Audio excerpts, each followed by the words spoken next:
Mireille Mathieu, née le 22 juillet 1946 à Avignon en France, est l'une des chanteuses légendaires du XXe siècle, connue comme la deuxième Édith Piaf et l'Alouette d'Avignon.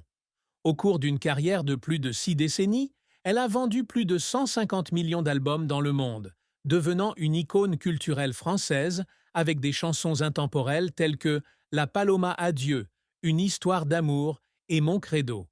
Aînée de 14 enfants, née du tailleur de pierre Roger Mathieu et de sa mère Marcelle Sophie Poirier, Mireille grandit dans la pauvreté, mais avec un amour pour la musique.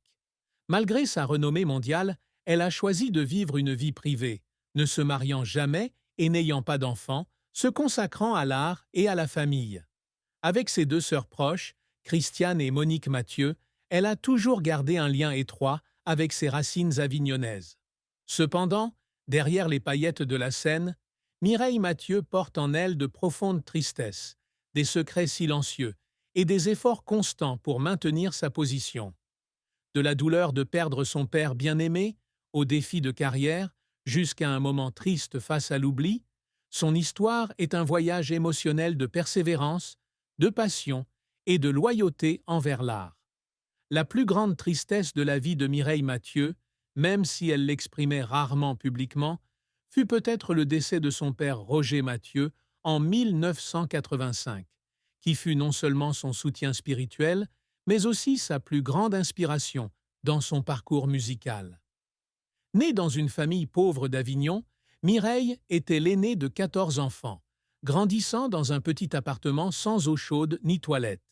Roger, tailleur de pierre à la belle voix de baryton, chantait souvent de l'opéra lors des dîners de famille, inculquant à Mireille l'amour de la musique dès son plus jeune âge. Il l'emmène à des concours de chant locaux et lorsqu'elle remporte le spectacle « On chante dans mon quartier à Avignon en 1960 », c'est Roger qui pleure de fierté. Dans une interview accordée à Paris Match en 1990, Mireille a déclaré que son père lui disait toujours « Tu seras la lumière de notre famille » et que cet encouragement l'a aidée à traverser les jours difficiles où elle a débuté sa carrière. Lorsque Roger décède d'une maladie cardiaque, Mireille est au sommet de sa carrière et se prépare pour une tournée au Japon. Cette perte l'a plongée dans une dépression prolongée et elle a annulé plusieurs représentations pour retourner à Avignon, afin de s'occuper de sa mère et de ses frères et sœurs. Dans son autobiographie « Oui, je crois », 2002, elle écrit « Perdre mon père, c'était comme perdre un phare. J'ai chanté pour le garder en vie, mais chaque note était douloureuse. » Cette tristesse s'est aggravée lorsqu'elle a réalisé que son père ne vivrait pas assez longtemps pour assister à ses plus grands succès, comme le concert à l'Olympia à Paris en 1990 ou la chevalerie de la Légion d'honneur en 1999. La douleur de perdre son père n'était pas seulement une perte personnelle, mais aussi un sentiment de solitude, alors qu'elle faisait face à la pression de maintenir sa réputation sans son premier mentor.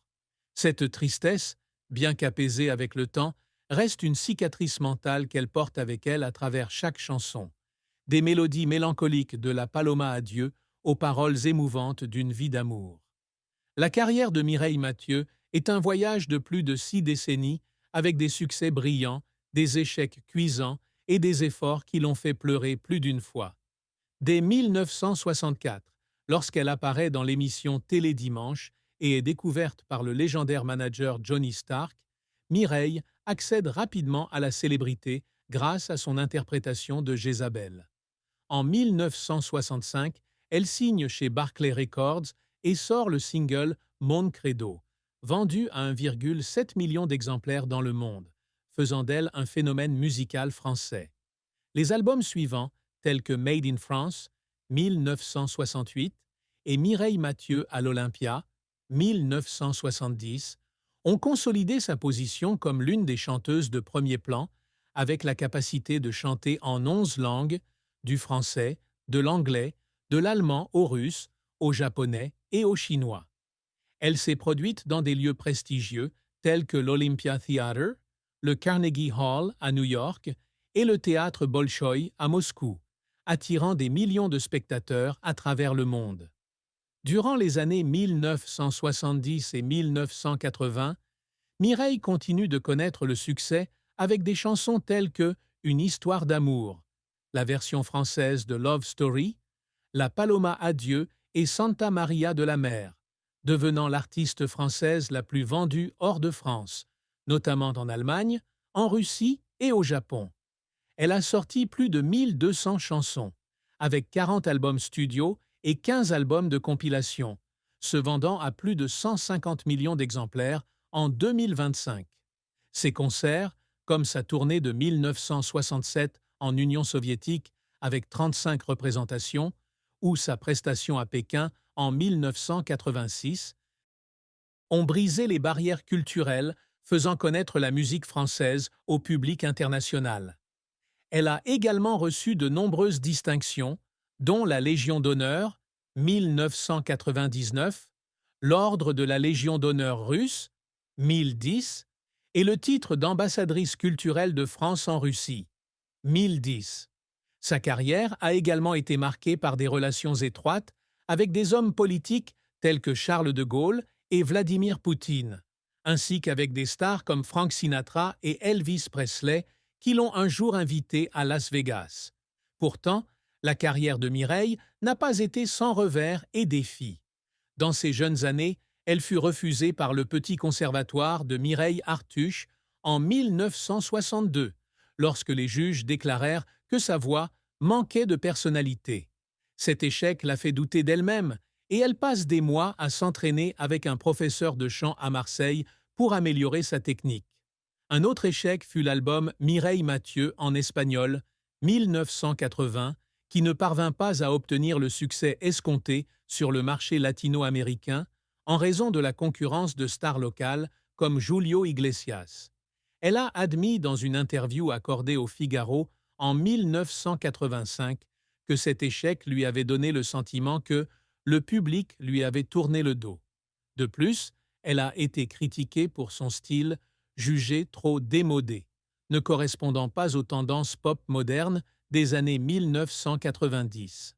Ses commentaires, notamment dans les magazines musicaux après l'album « Vous lui dites 1995 » l'ont amenée à se demander à plusieurs reprises si elle avait encore sa place dans l'industrie.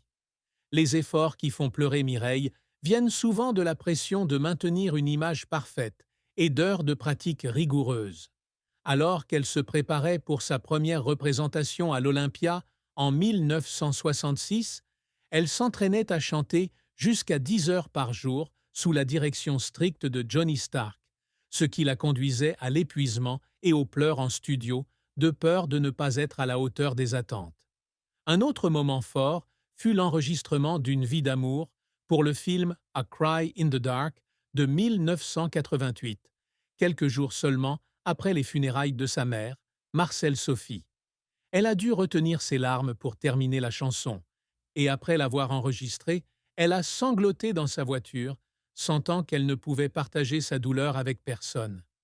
Ces dernières années, sa santé déclinante, notamment après avoir contracté une pneumonie en 2018, l'a également fait pleurer à l'idée qu'elle n'aurait peut-être plus la force de se produire. Ces moments, aussi douloureux soient-ils, ont fait d'elle une artiste qui n'avait pas peur des défis, mettant toujours son cœur dans chaque note, des chansons lyriques comme Mon credo aux mélodies majestueuses comme Hymne à l'amour. La triste fin de la vie de Mireille Mathieu fut son retrait progressif de la scène dans les années 2020, alors que sa santé déclinait et que l'intérêt du public commençait à s'estomper. Après une tournée pour son 50e anniversaire en 2014, qui comprenait des représentations à Paris, Berlin et Moscou, Mireille a commencé à réduire ses apparitions, en grande partie à cause de problèmes de santé, comme une pneumonie en 2018 et des complications cardiovasculaires signalées en 2020. Dans une interview accordée à France Dimanche en 2021, elle a révélé qu'elle avait dû annuler plusieurs représentations en Allemagne en raison de son état de santé, une décision qui lui a donné le sentiment d'être dépouillée de son âme. Cette période ne fut pas seulement un défi physique, mais aussi un coup dur mental, lorsqu'elle réalisa que le jeune public d'aujourd'hui, absorbé par la pop et la musique électronique, ne se souvenait plus du Rossignol d'Avignon comme avant. Ce déclin a été rendu encore plus triste par la disparition de nombreux proches collaborateurs, comme Charles Aznavour en 2018 et Johnny Hallyday en 2017, avec qui elle avait partagé la scène de l'Olympia.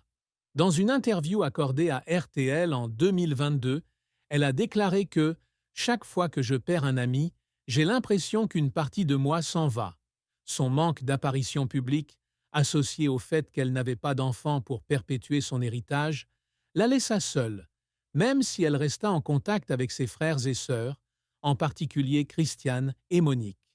Cette période, bien que n'étant pas la mort, fut un chapitre mélancolique dans la vie de Mireille, car elle était confrontée au fait que la gloire du passé s'estompait. Même si elle apparaîtra encore dans quelques émissions spéciales, comme La fête de la musique en 2023, ce retrait est une triste fin, un rappel que même les plus grandes voix ne peuvent pas rester éternellement sous les projecteurs. L'amour et le mariage de Mireille Mathieu sont un chapitre mystérieux, car elle ne s'est jamais mariée et n'a pas eu d'enfant, un choix qui a fait d'elle le centre de la curiosité des médias. Tout au long de sa carrière, Mireille a gardé sa vie privée, private.